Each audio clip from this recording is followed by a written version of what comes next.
Hey everybody, it's Jason Blaha here, and it's time for part 2 of the Q&As. So let's go ahead and get this started. All right, first question. On which days of your Ice Cream Fitness 2.0 program would you add dips and weighted chin-ups? I would not do so at all. This is intended to be a minimalist program to be run for just a few months to get a lifter started and build a base. Okay. The biggest problem we have is lack of upper back and posterior chain work.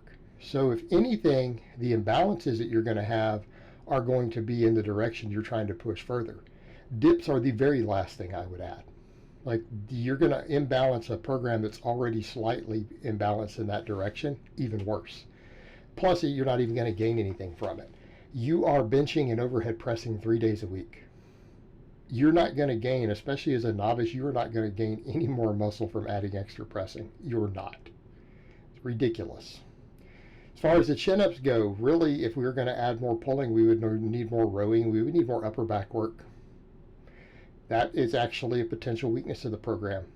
But again, I was trying to keep the overall workload low and get people started and get people used to these movements. Okay, so chin-ups don't really work the upper back. They work the middle back, they work biceps. I don't know that I would add that either. I would add more rowing. I would add more upper back work of some type. Now, the biggest failing of the program, and I would say the biggest failing of what it lacks, is posterior chain stuff. You should be asking me, hey, could I add good mornings? Could we add some hyper extensions? Could we add some direct hamstring work? Right? I mean, if anything, good mornings would be the first thing I would add to this program. So if someone said, hey, what should I add to this if you have the extra recovery and time, because this is intended to be a very minimalist program. Because the problem I had with the 1.0 was that the workloads and the total amount of volume and work was just too high for a lot of people to recover from. Particularly people in, say, the bottom 30 to 40% genetically in terms of recovery, they just could not handle the program. People who aren't bulking could not handle the program unless they started at a very high body fat already. People who aren't sleeping 8 hours a night couldn't handle the program. So this is a scaled down version. So if you wanted to start adding stuff back in, it really needs to be posterior chain work. It needs to be upper back work. But a lot of the good upper back exercises novices can't really do. So you could throw in some face pulls, right? Add some good mornings. That's where I would start if I wanted to add anything to this program. Otherwise, just run it as is. But more pressing, that's absolutely the worst thing you could possibly do. The dips have no place in it, right? You're going to create larger imbalances by doing so. All right, next question. Have you tried overhand grip on deadlift to strengthen your grip? Yeah, I've done some of that in the past, and I've done it with rack pulls also, which is, also works very, very well. But realistically, it's not the best tools for the job. For someone like me who really struggles with grip, it's not the best tool for the job. Do I have clients do it who don't have axle bars and things? You bet. Absolutely. All right, I don't have a problem with that. I program it. If I have a client who needs extra grip work, we just do double overhand barbell holds. Right? We just deadlift off the floor and hold it. Or they'll do them in a rack from above the knee to where, again, they're just working on a hold. But yeah, double overhand barbell holds. Right? You just deadlift it off the floor and hold it for at least 10 seconds and then progressively add weight. That's absolutely viable grip training. But I have the benefit of having the axle bar and stuff like that, so I use it. Right? I use the tools that I have available to me. And that's the thing with grip. We all have our different weaknesses. For me, grip is always going to be problematic because I don't have massive hands and I have fairly short thumbs. I noticed that hook gripping and watching other people hook grip, and I'd see videos and pictures. I'm like, my thumbs aren't that long. And I watched that with clients. I have clients who are great at hook grip. They all have long thumbs, right? So hook grip doesn't work well for me because of that. I worked with it for 1.5 years. Grip in general, because of that, is going to tend to be a weaker point for me. I've got the perk of having the long arms, which helps on deadlifts. But again, my actual hands are the problem. And it's fine. I mean, I never had a grip issue in my life pulling low 500s, at 500. These are not a problem. It's not hard for me to build a grip for that. It's me having those fingers and the shorter thumb when I start getting past 600. Okay, when I start getting past 600, I have to grip specialize. I don't have a choice. There are people who don't have to do that, but it has to do with their hand structure. It's just the way that we're built. You know, and a lot of your weak points are going to be based on the way that we're built. So in my case, I need pretty serious grip work.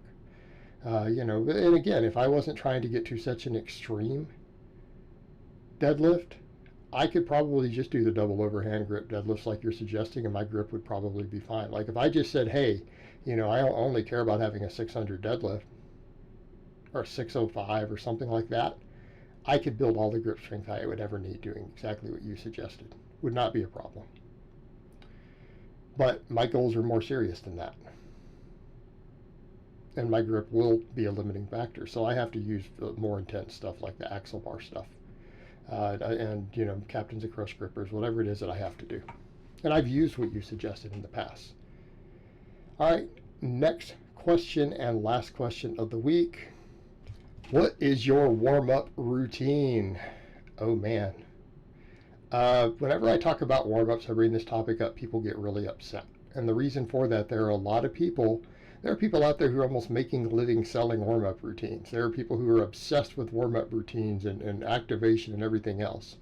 Okay, I'm sorry, you guys have watched me walk in and hit 600 plus pound squats and deadlifts and things. My warm-up routine is so short and simple that people who are serious about warm-ups get horrified. And then they literally get upset at me. Like they think that I'm giving bad information. Well, there's a reason I don't talk about warm-ups. How do you think I warm up for a 605 squat? I walk over to my reverse hyper, put about 180 pounds on it, and I do 10 to 12 reps for one set. And then I start squatting. People say, what? That's how I warm up? I do 5 reps with the empty bar.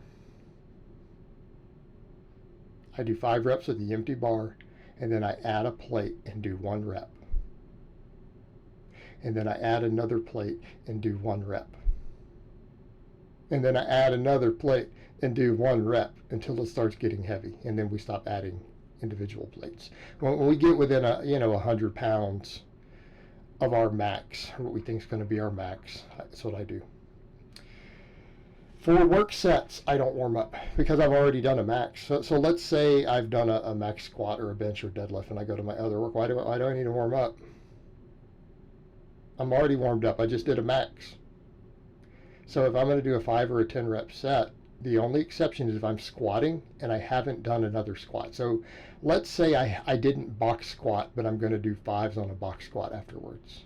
I will do 1 rep as a warm up, right? So if I'm going to work with, I don't know, 400 pounds for box work, for reps, I'll put like roughly 200 on, whatever, 2 plates aside, 225. I will do 1 rep, and if the rep is clean and good, I will load up and do my work set. Same thing with benching. I just go straight to the work sets for the back off work. If I'm doing 5s, 10s, whatever, right? Just put the weight on and do the work. I don't warm up for things like rows because I've already pressed first. I just go straight to the work set. So if I'm rowing 295, I go straight to 295 and do the work set. I always use a reverse hyper though. Whether it's an upper or lower body day, I do 1 set of reverse hyper as my warm up. And then I just go straight into my training. Usually start with the empty bar and work up, but later sets I don't do it. Things like incline bench, because it can be awkward for me, the angle. Sometimes I like to do 1 rep with the empty bar, even though it's middle of the workout. Occasionally something like a JM press, I might do 1 rep with the empty bar before I load it up, just to make sure I've got the movement pattern down. But any sort of pulling exercise, no, I don't bother.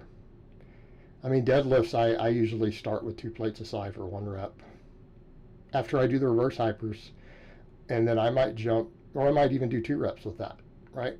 And after that, if it feels good, I go straight up to at least 405.